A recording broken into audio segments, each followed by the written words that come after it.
I said I'd get more into Michael Jackson, and I said I'd take your phone calls, and we got John Rhys-Davies coming up.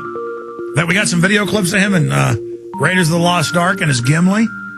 We need to pull up a John Rhys-Davies and Raiders of the Lost Ark or a Gimli clip for folks as that comes up. In fact, I want you guys to go ahead and call him in about 3-4 minutes. I want to go ahead and start getting him on for the start of the next hour.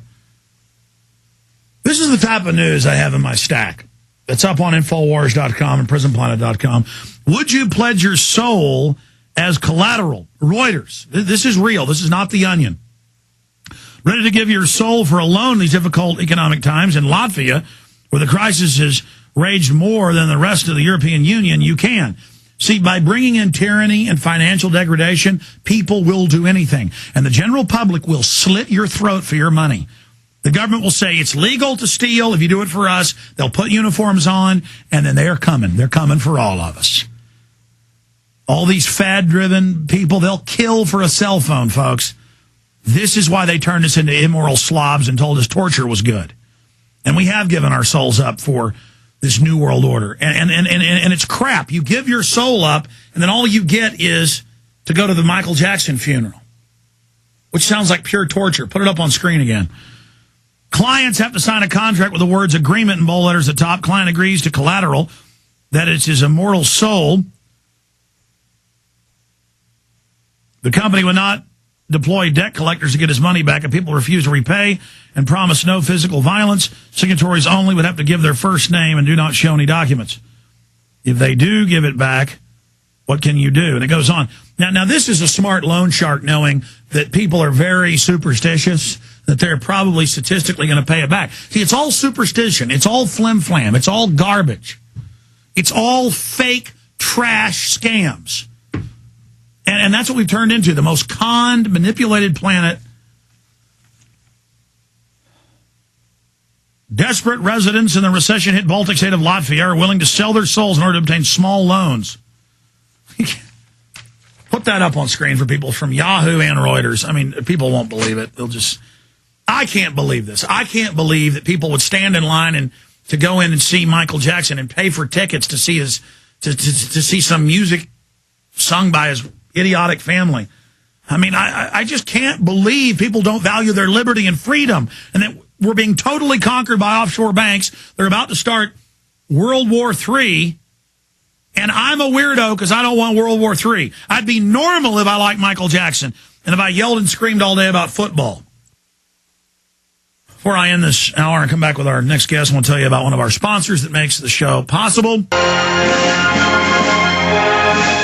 right, ladies and gentlemen, syndicated across the United States and simulcasting right now over the web at prisonplanet.tv. I'm Alex Jones, and for the next few segments, we have John Rhys-Davies coming on, and then later we have the director and producer of the film Reclaiming the Blade coming on the radio show as well.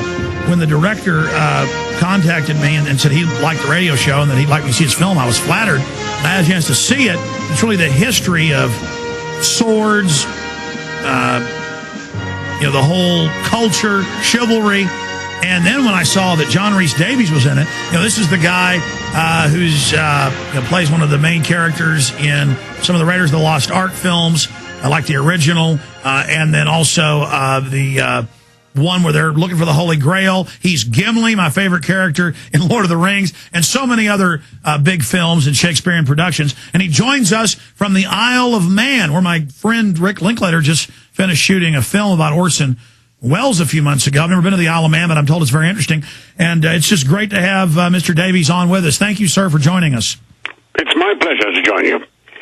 As I said, it's a beautiful evening here in the Isle of Man. The sun is setting over the Irish Sea, and it's a nice, clear evening. Bit of cloud in the sky, but it's warm and pleasant and just beautiful. Well, it's great to have you here. I mean, you don't really need any introduction, but tell us, how did you get involved in this documentary film, Reclaiming the Blade? Well, I get sent a number of scripts, some of which are very good, some of which are pretty mediocre. This one really stuck out like a sore thumb. When I say a sore thumb, I mean a very golden thumb. It was on a subject that I'd not seen covered before, and it had a lot of material in it that I thought was unique and fascinating.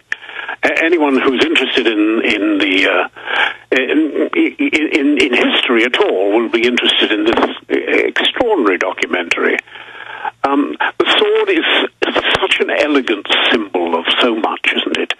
The sword is a symbol of the cross. The sword is man's means of protecting himself.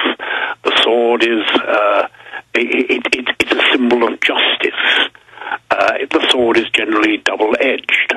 The sword it would be the state of the art of metallurgy in any civilization.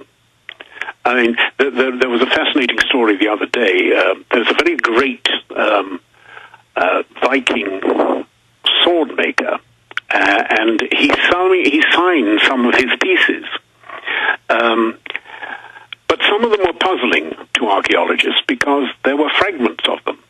And they did some metallurgical analysis, and they discovered that somebody somewhere had been forging this swordsmith's work. Ah. And they had produced a marvelous cutting edge with the steel that they'd produced, but it was just too hard. The real stuff was forged from the right sort of ore, brought all the way from Afghanistan, would you believe? The local stuff that had been passed off by this swordsmith was indeed very pure iron and very pure steel, but it was fragile. So imagine you spend a fortune buying this legendary swordsmith's work, and the first time you're in battle and you smite your enemy's sword, your axe shrivels up into a pile of little shards, and you think, oh dear. And the other guy looks at you and smiles and comes towards you. Man, I was almost taken away there. I was imaging all of this and forgot I was on the radio. It's great stuff. In a way, technology is always at the cutting edge of a civilization. And sadly, of course, much of that technology is war-inspired. But the sword was a great... All right, Mr. Davies, we've got a break. John Rhys-Davies is our guest. This film's amazing. It's got the sword master from Star Wars in it. Hello.